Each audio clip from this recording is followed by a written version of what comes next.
فی قصۃ حد الافق، سورۃ النور، تفسیر ابن کثیر۔ الحمدللہ رب العالمین، والصلاة والسلام علی اشرف الانبیاء وسید المرسلین سیدنا محمد وعلی آلہ واصحابہ اجمعین۔ اللہم صل علی سیدنا محمد وعلی آل سیدنا محمد کما صلیت علی ابراہیم وعلی آل ابراہیم انک حمید مجید۔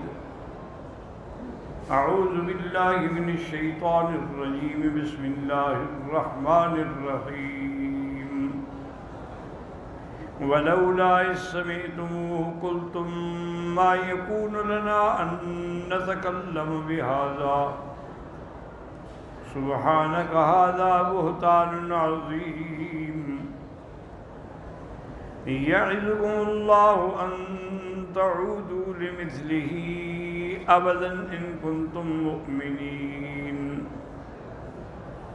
ويبين الله لكم الآيات واللہ علیم حکیم۔ قال المؤلف والمفسر رحمہ اللہ تعالی ادام النفع بعلومہ وعلومکم فی الدارین آمین الی ان قال ھذا تعذیب آخر بعد الاول الامر بظن الخیر۔ اب یہ دوسرا ادب اللہ بیان فرما رہے ہیں۔ پہلا تو یہ تھا کہ ہر مومن کے بارے میں اچھا گمان رکھیں، اب یہ دوسرا ہے اذا ذکر ما لا یلیق من القول فی شان الخیرۃ فاولا ینبغی الظن بہم خیرا۔ جب کوئی ایسی بات کی جائے جو شان والوں کے لائق نہ ہو، خلاف ہو، تو بالکل گمان اچھا رکھے۔ وان لا یشر نفسہ سوى ذلک، اور اپنے دل میں بھی اس کے علاوہ اور کوئی خیال نہ لائے۔ ثم ان علق بنفسه شيء من ذلك وسوسة او خیالا، اگر اس کے باوجود بھی اس کے دل کے اندر کوئی وسوسہ یا خیال پیدا ہو، فلا ينبغي ان يتكلم به، اب اس کو یہ بات زیب نہیں دیتی کہ وہ اس کو بات کرے۔ فإن رسول اللہ قال ان اللہ تعالی تجاوز لأمتی اما حدثت به انفسها ما لم تکن لو تعمل۔ میرے آقا نے فرمایا کہ اللہ نے میری امت سے تجاوز فرمایا، یعنی معاف کر دیا ہے اگر اس کے دل میں کوئی خیال آتا ہے، جب تک وہ کہے یا عمل نہ کرے تو اس پر مواخذہ نہیں ہوگا۔ اخرجہ فی الصحیحین۔ وقال اللہ تعالی لولا اذ سمعتموه قلتم ما يكون لنا ان نتكلم بهذا اي ما ينبغي لنا ان نتفقه بهذا الكلام ولا نذكره لاحد۔ جب تم نے سنا تھا اسی وقت فوراً کیوں نہ کہا کہ ہمیں یہ بات زیب نہیں دیتی کہ ہم یہ زبان پہ کلام لائیں۔ سبحانک ھذا بہتان عظیم، یہ تو بہتان عظیم ہے۔ سبحان اللہ، اللہ کی ذات پاک ہے۔ ان یقال ھذا الکلام علی زوجۃ رسولہ وحلیلۃ خلیلہ، حضور پاک کی بیوی کے بارے میں ایسی کوئی بات ہو۔ ثم قال تعالی یعظکم اللہ ان تعودوا لمثلہ ابدا، اللہ نصیحت فرماتے ہیں کہ خبردار پھر ایسی کوئی بات نہ کرنا۔ اے ینہاکم اللہ متوعدا ان یقع منکم ما یشبہ ھذا ابدا، نہیں فیما یستقبل، اسی طرح کی بات مستقبل میں کوئی ہو تو بالکل زبان پہ نہ لائیں۔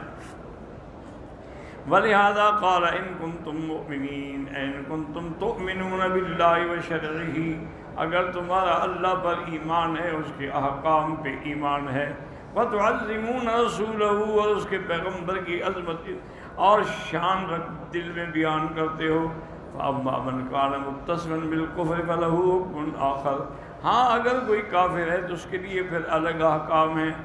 ثم قال تعالی وَيُبَيِّنُ اللَّهُ لَكُمُ الْآيَاتِ، اے یوضح لَكُمُ الْأَحْكَامَ الشَّرْعِيَّةَ وَالْحُكْمَ الْقَدَرِيَّةَ، اللہ پاک نے کھول کھول کے احکام بیان کر دیے ہیں، چاہے وہ احکام شرعی ہوں یا اللہ کی تقدیر کے فیصلے ہوں۔ واللہ علیم حکیم، اے علیم بما یصلح عبادہ، اللہ جاننے والے ہیں کہ ان کے بندوں کے لیے کیا چیز اچھی ہے۔ حکیم فی شرعہ و قدرہ، اور حکمت والے ہیں اپنی شریعت میں، اپنی تقدیر میں، کوئی چیز ان کی حکمت سے خالی نہیں۔ ان الذين يحبون ان تشيع الفاحشة في الذين آمنوا لهم عذاب أليم في الدنيا والآخرة والله يعلم وأنتم لا تعلمون۔ هذا تعذيب ثالث، اب یہ تیسرا ادب ہے۔ لمن سمع شيئا من الكلام السيء، اگر اس نے کوئی بری بات سنی، فقام بذهنه شيء منه فتكلم به فلا يكسر منه ولا يشيعه ويذيعه، اگر اس نے سن لی کوئی بات تو اس کے دماغ میں بھی آئی تو اب اس کو زیادہ نہ پھیلائے، بس ایک دفعہ اگر نکل گئی زبان سے نکل گئی، یہ نہیں کہ لوگوں میں ڈھنڈورا دیتا پھرے۔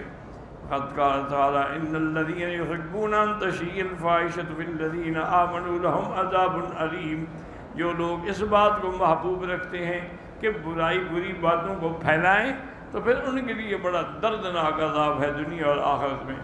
یختارون ظہور الکلام عنہم بالقبیح لہم عذاب علیم فی الدنیا، دنیا میں بھی ان کے لیے عذاب ہے کہ ان کو حد قذف لگے گی، وفی الآخرۃ بالعذاب، اور آخرت میں بھی ان کے لیے عذاب علیم ہے۔ واللہ یعلم وانتم لا تعلمون، اللہ جانتے ہیں تم نہیں جانتے ہو۔ رد الامور الیہ ترشدوا، ہر بات کو اللہ تعالیٰ کے احکام کی طرف لوٹاؤ تو ہدایت پا جاؤ گے۔ وقال الامام احمد حدثنا محمد بن بکیر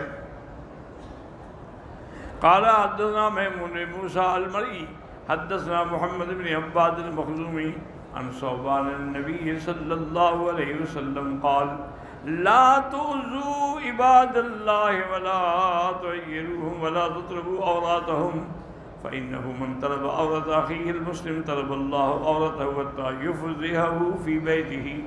حضور نے فرمایا کہ اللہ کا حکم ہے کسی اللہ کے بندے کو ایذا نہ پہنچاؤ اور نہ اس کو کوئی عیب لگاؤ اور نہ اس کے گناہوں کے پیچھے پڑو تلاش کے لیے، کیونکہ جو آدمی اپنے بھائی کے گناہوں کو تلاش کرتا ہے اللہ اس کو پھر اس کے گھر کے اندر بھی رسوا کر دیتا ہے، چاہے کتنا چھپ کے وہ گناہ کرے۔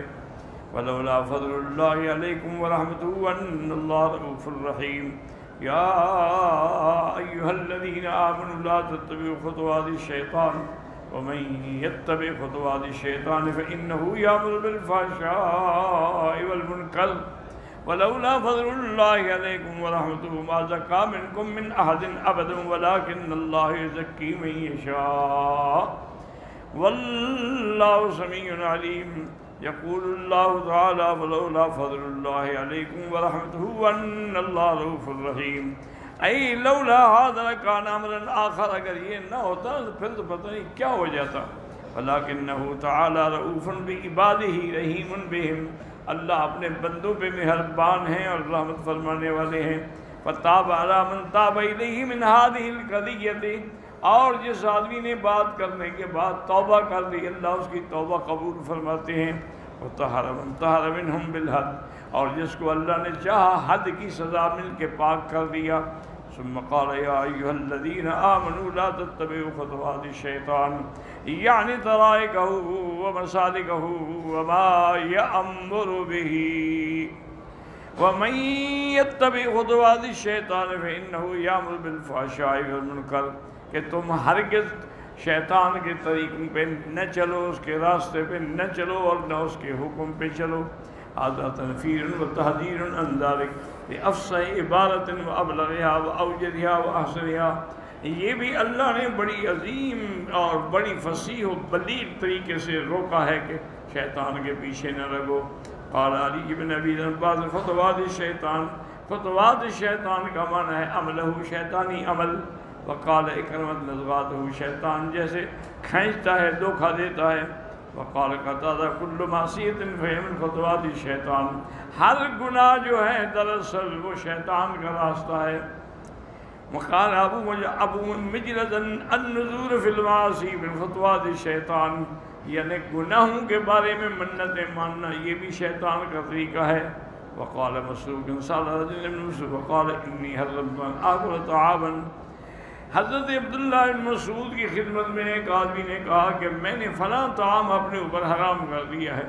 فقال هذا من نزغات الشیطان. فرمایا ہاں یہ شیطان نے تمہیں گمراہ کیا. جب اللہ نے حلال کیا تم کون ہو حرام کرنے والا؟ کفر عن یمینک وکل. قسم کا کفارہ ادا کرو، 10 مسکینوں کو کھانا کھلاؤ اور وہ چیز کھاؤ. وقال الشعبی فی رجل نذر ذبح ولدہ. ایک آدمی نے منت مان لی کہ میں اپنے بیٹے کو ذبح کروں گا، تو آپ نے فرمایا یہ بھی شیطان نے اس کے دماغ میں ڈالا ہے. وَأَفْتَوْا أَنْ يَذْبَحَ كَبْشًا. انہوں نے فتویٰ دیا کہ بیٹے کو ذبح نہ کرو، اس کے بدلے میں ایک مینڈا ذبح کر دو. وقال ابن ابي حاتم حدثنا ابي قال حدثنا حسان بن عبد الله المصري قال حدثنا السري بن يحيى عن سليمان التيمي النبي رافع قال غضبت لي امرأتي فقالت هي يوم اليهودية ويوم النصرانية وكل مملوك لها حر ان لم تطلق امرأتك.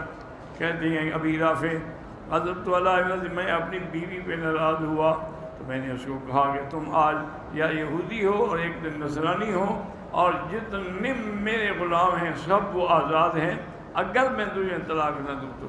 فاتح عبداللہ بن عمر فقال. حضرت عبداللہ بن عمر کے پاس آیا، میں نے کہا میں نے ایسے بات کی ہے.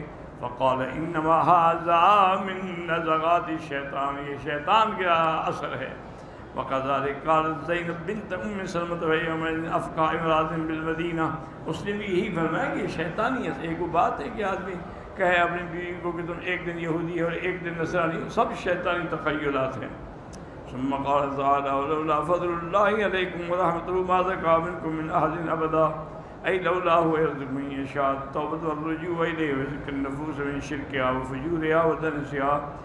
اگر اللہ توبہ کی توفیق نہ دیں اور اپنے طرف رجوع کی توفیق نہ دیں اور اس کے نفس کو شرک سے پاک نہ کریں، گناہوں سے پاک نہ کریں، وما فیہا من اخلاق ردیۃ کل بحسبہ، تو کسی کو بھی تزکیہ حاصل نہ ہو. لما احد النفس زکاۃ ولا خیر ولکن اللہ یزکی من یشاء. اللہ جس کو چاہتے ہیں اس کے اندر کو پاک کر دیتے ہیں. وَيَذِلُّ مَن يَشَاءُ، جس کو چاہتے ہیں گمراہ کرتے ہیں. وَيَهْدِيهِ فِي مَحَالِكِ الضَّلَالِ وَالْغَيِّ، اور اس کو گمراہی اور گمراہوں کے وادی میں بھٹکا دیتے ہیں. واللہ سمیع لأقوال عبادہ علیم بمن یستحق من الہدی والضلال. اللہ اپنے بندوں کی باتوں کو سننے والے ہیں اور جانتے ہیں کہ کون ہدایت کا حقدار ہے اور کون گمراہی کا حقدار ہے. واللہ اعلم.